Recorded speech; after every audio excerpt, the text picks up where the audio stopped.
Ero kama nanya Joyce Lo wadhi nyime kama duol mochung ne rango achiel mar oganda NCIC koro dwaro mondo mak bura ne mane en jalup jatend piny ma en jatend duond bura mar DCP Rigathi Gachagua bang' rem chopo e apis duol no mar duoko penjo e weche manowacho ni kideki yiero mabiro bed kod tulo.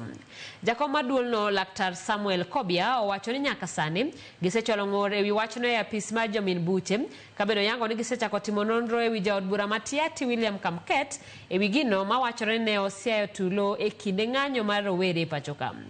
Duolno bedo seyo nek hinyruok kod ketho mwandu ma osenenore e pachoka nyato kotenore gi ng'anyo manobagi e pachoka wuok tich kakoro gidwaro mondo mi los twak moriwo rowere mar rango yore mag kelo winjruok e pachoka. There is no doubt that goons infiltrated the Gen Z demonstrations. And there seems to be two types of goons here. Those who are, there to target the Gen Z and spoil the party, as it were. And those are there simply as opportunists to loot and to steal.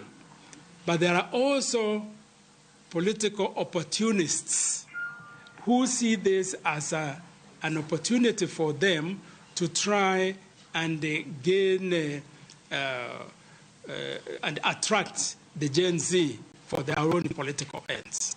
And that is what has made these demonstrations as ugly as we saw yesterday.